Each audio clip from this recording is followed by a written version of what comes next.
Film diawali dengan diperlihatkan seorang anak dan ayahnya di sebuah rumah. Malam itu, beberapa orang mendatangi rumah tersebut dan membunuh si ayah di depan anaknya.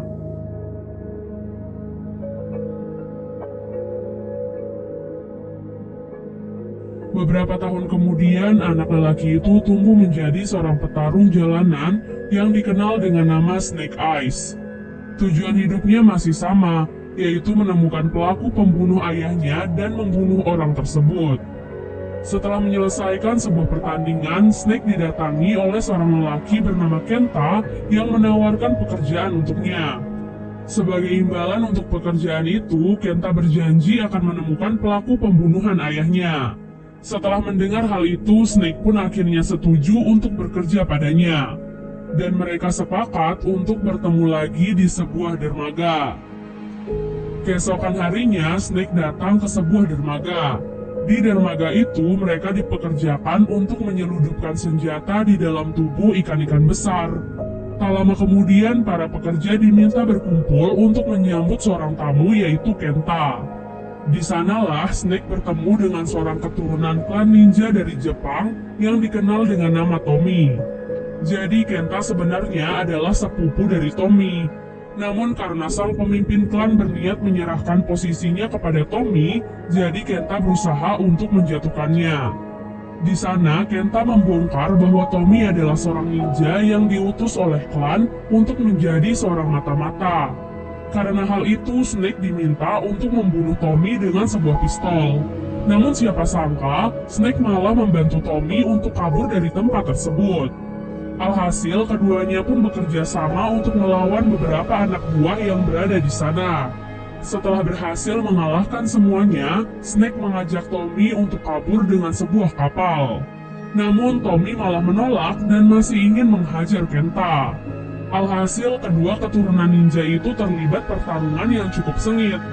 Melihat hal itu, Snake tak punya pilihan lain selain menolong Tommy. Untuk menghindari anak buah yang banyak, keduanya masuk ke dalam truk dan mencoba untuk kabur. Namun sayangnya, setiap anak buah membawa samurai dan menancapkan samurai mereka di truk tersebut. Di tengah kekacauan itu, polisi pun datang. Snake yang terluka akhirnya pingsan saat turun dari truk. Beberapa saat kemudian, Snake terbangun di dalam pesawat. Rencananya, Tommy akan mengajaknya ke Jepang untuk mengunjungi kastil klan ninjanya yang dikenal dengan nama Arashikage. Hal itu dilakukan karena Tommy merasa berhutang nyawa kepadanya. Sesampai di sana, Tommy memperkenalkan Snake pada kepala keamanan kastil yang dikenal dengan nama Akiko. Barulah setelah itu mereka bertemu dengan pemimpin klan Arashikage sekaligus nenek dari Tommy. Snake diperlakukan dengan terhormat karena telah menyelamatkan penerus klan. Bahkan Tommy menawarkan kepadanya untuk menjadi kesatria dan bergabung dengan Arashikage. Mendengar hal itu, Akiko sepertinya tidak setuju, karena ia merasa bahwa memberikan posisi itu kepada orang luar adalah langkah yang berbahaya. Terlebih mereka belum mengetahui apapun tentang Snake. Karena itu, pihak klan akan memberikan 3 tantangan untuk Snake. Jika berhasil menyelesaikan semua tantangan itu, maka Snake bisa bergabung dengan Arashikage. Namun jika gagal, maka Snake akan mati. Singkat cerita, tantangan pertama pun akhirnya dimulai. Sebelum dimulai, pemimpin memperkenalkan 2 guru terhormat di sana. Mereka dikenal dengan nama Heart Master dan Blind Master. Kemudian Heart Master menjelaskan aturan dari tantangan pertama. Jadi Heart Master dan Snake akan sama-sama membawa sebuah mangkuk berisi air. Snake bertugas untuk mengambil mangkuk Heart Master tanpa menjatuhkan airnya sedikit pun. Nah, Snake hanya memiliki 4 kali kesempatan untuk tantangan pertama. Di 3 kali kesempatannya, Snake berusaha mengambil mangkuk tersebut dengan cara menyerang Heartmaster. Namun ia terus saja gagal. Sampai akhirnya ia teringat pada pesan Tommy sebelumnya bahwa ia harus menurunkan egonya. Alhasil dengan santai ia meminta mangkuk itu baik-baik pada Heartmaster. Dan itu adalah kunci dari tantangan tersebut. Pada malam harinya, Heartmaster dan Blindmaster membuat perayaan kecil untuk Tommy sebagai calon pewaris klan. Tommy diprediksi sebagai garis keturunan terakhir dalam klan, sehingga sejak kecil ia sudah dipersiapkan untuk menjadi seorang pemimpin. Tommy pun berkata bahwa saat mendapatkan tahta tersebut, ia ingin Snake menjadi kesatria sekaligus orang kepercayaannya. Setelah perayaan itu, Snake meminjam sepeda motor dengan alasan untuk jalan-jalan, padahal ia pergi untuk menemui Kento. Jadi terungkap bahwa Snake dan Kento ternyata telah bekerja sama untuk mengelabui Tommy. Dan sekarang, Snake dianggap telah berhasil mendapatkan kepercayaan Tommy. Misi selanjutnya adalah Snake harus mengambil sebuah artefak berharga bernama Permata Matahari yang tersimpan di halaman kastil. Setelah berhasil, barulah Snake akan bertemu dengan pembunuh ayahnya. Keesokan harinya, Snake bertemu dengan Tommy di halaman kastil. Di sana, Tommy sedikit menceritakan tentang permata matahari berharga yang dilindungi oleh generasi ke generasi. Bahkan hanya anggota inti keluarga klan yang memiliki akses untuk mengambil permata tersebut. Kemudian, Tommy memberikan sebuah pedang bernama Morning Light untuk Snake sebagai hadiah karena telah melewati tantangan pertama.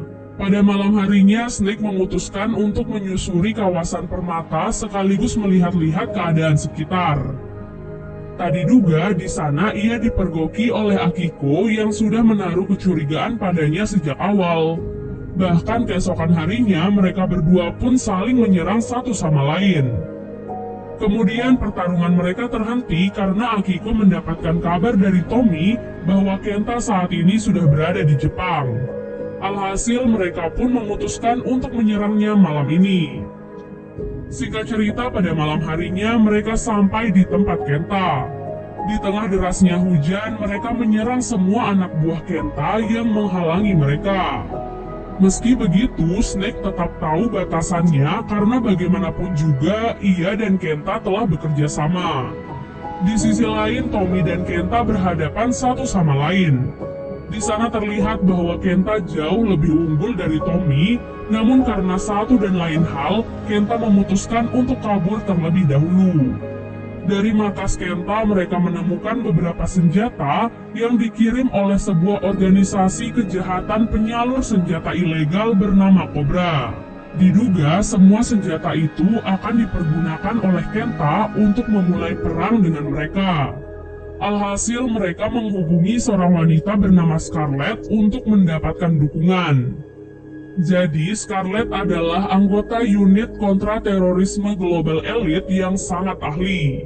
Oleh sebab itu, bantuan dari Scarlet akan sangat berguna untuk mereka. Dari sambungan telepon, Scarlet berkata bahwa ada seorang anggota Cobra bernama Baroness yang diduga juga bekerja sama dengan Kenta. Mengetahui semua itu, malam itu juga Snake kembali pergi menemui Kenta. Akiko yang masih curiga kepada Snake, lantas pergi membuntutinya dari belakang. Namun sayang, Snake mengetahui hal itu dan berhasil kabur darinya. Sesampainya di markas Kenta, Snake pun bertemu dengan Baroness di sana. Snake berkata bahwa ia tak menduga kerjasama itu melibatkan organisasi internasional yang sangat berbahaya.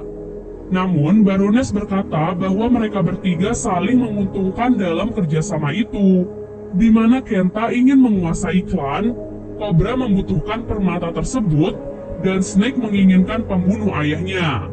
So, Baroness merasa tidak akan ada yang dirugikan dalam kerjasama tersebut. Keesokan harinya, tibalah tantangan kedua untuk Snake. Tantangan kali ini diberikan oleh Blindmaster.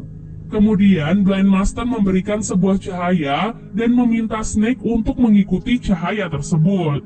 Cahaya itu kemudian membawa Snake ke masa lalunya saat hari di mana kematian ayahnya. Kemudian ia melihat ayahnya dan meminta maaf karena tidak bisa melindunginya saat itu. Namun ayahnya berkata bahwa keselamatan putranya adalah prioritasnya saat itu.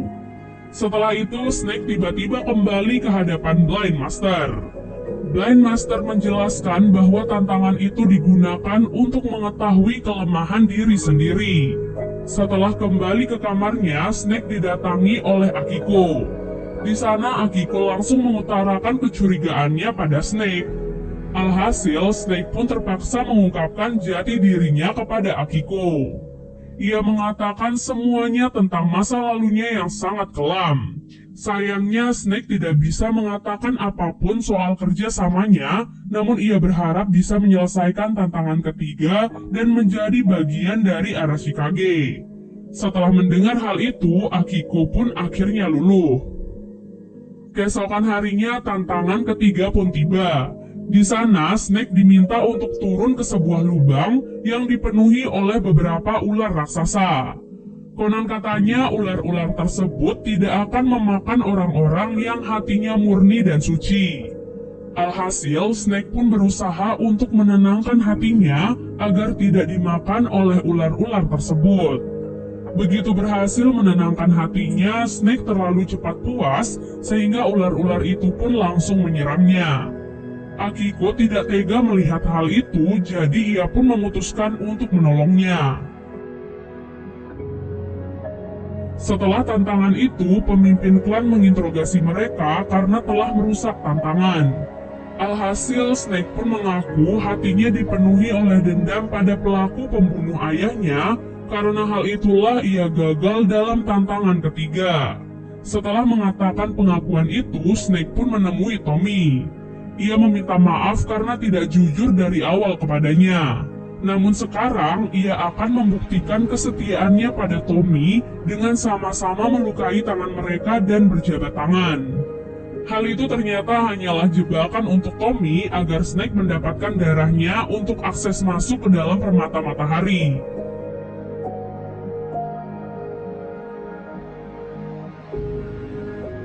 Dan benar saja, setelah mendapatkan permata, Snake Eyes berencana kabur dari tempat tersebut.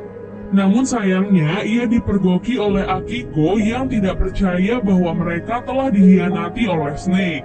Meskipun begitu, Akiko tetap tidak berhasil menghentikan Snake yang berhasil kabur dari tempat tersebut. Setelah itu, Snake menemui Kenta dan menyerahkan permatanya. Kejadian itu membuat Tommy sangat kecewa sekaligus marah. Oleh sebab itulah, ia dan Akiko langsung bergerak untuk mencari Snake dan membunuhnya. Di sisi lain, setelah menyerahkan permatanya, Snake akhirnya bisa bertemu dengan pembunuh ayahnya yang selama ini ia cari. Tadi diduga orang itu diperintahkan oleh Cobra untuk membunuh ayahnya dahulu.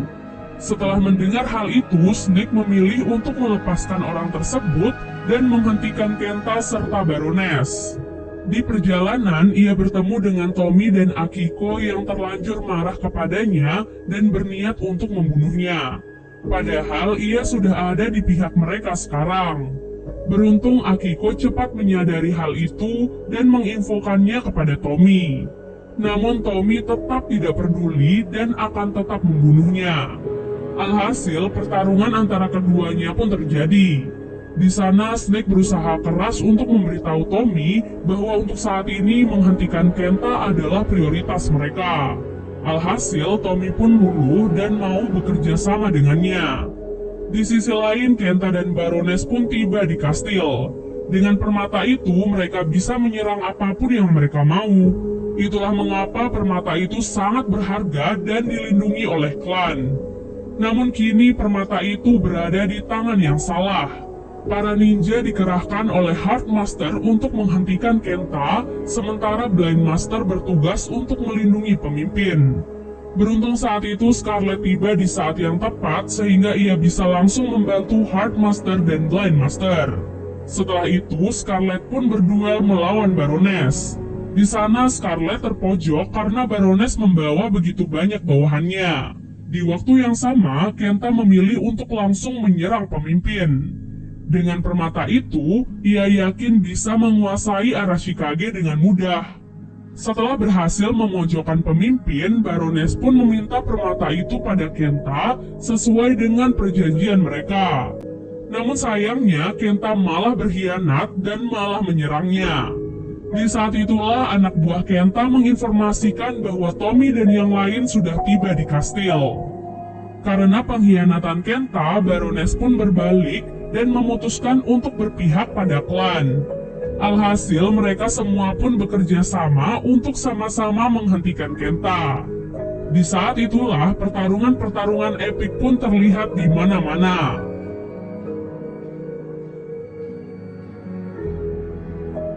Sampai akhirnya hanya Kenta dan beberapa anak buahnya yang masih tersisa.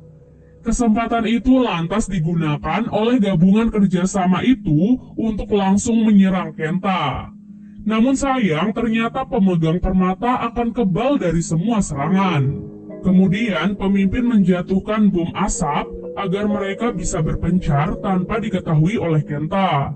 Dengan kerjasama yang baik, permata itu pun terlepas dari tangan Kenta dan berhasil diambil oleh Tommy. Karena dipenuhi amarah, Tommy pun melanggar janji bahwa mereka dilarang menggunakan permata untuk menyakiti seseorang. Dari penyerangan itu, Kenta berhasil kabur dan dikejar oleh Snake. Singkat cerita, mereka bertarung sampai terjatuh ke dalam lubang ular raksasa.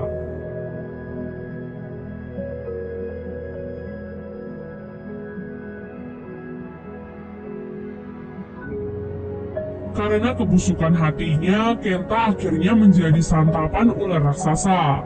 Sementara Snake berhasil menjernihkan hatinya dan keluar dari tempat tersebut.